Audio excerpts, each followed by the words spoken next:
would like to invite Ms. Anjana Kumar to speak a few words on the role of schools and the teachers in shaping the leaders of tomorrow. I begin with the quote of Mr. Kofi Annan, the 7th Secretary General of the United Nations. Any society that doesn't succeed in tapping into the energy and creativity of the youth will be left behind. I unquote. Namaste and Sadar Abhinandan to all revered guests present here. Respected principals, sir, teachers, and my dear students.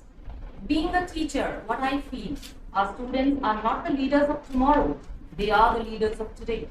It's the youth power, the Y factor, that has been a key carrier in bringing about all the major social and political reforms.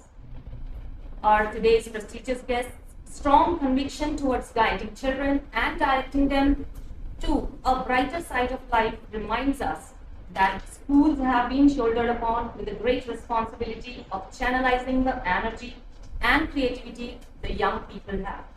There has been a great need to lead this global change. As teachers, we understand that learning experience should certainly never be limited to textbooks and mindless testing of rote memory. Change is indeed the only constant, and as educators, we are aware that innovation is the only escape, which is a great concern for this platform that is called Suvichar.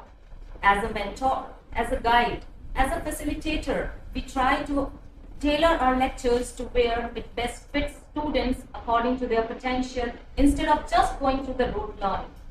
In order to improve students' academic experience, we are emphasizing on learning skills and helping students find their passions through engaging in real-world, meaningful experiences, as our principal, sir, rightly told you about the activities the students are involved in. At the same time, there is need to foster dialogue and leadership among young people by offering a platform where they can express their ideas and propose solutions to major public issues. And we think that Suvichar is providing them that platform where children can find so many remarkable and astonishing Indian leaders together, like General VP Malik, ex-IAS by Vivek Atray, retired IPS VP Kapoor, those who are playing a phenomenal role in preparing and motivating new leaders who will definitely take India to heights and make India shine. During independence struggle, our young leaders carried the beacon of hope with their skills.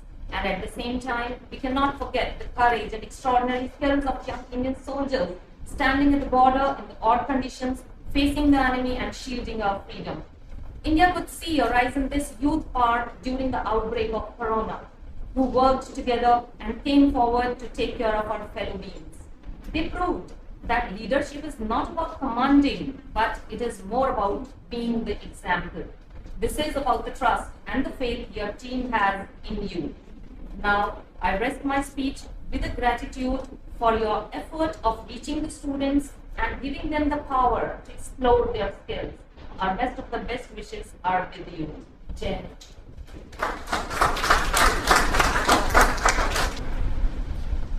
Thank you, ma'am. Your words gave a kick start to this seminar and left the audience with an urge of listening to more.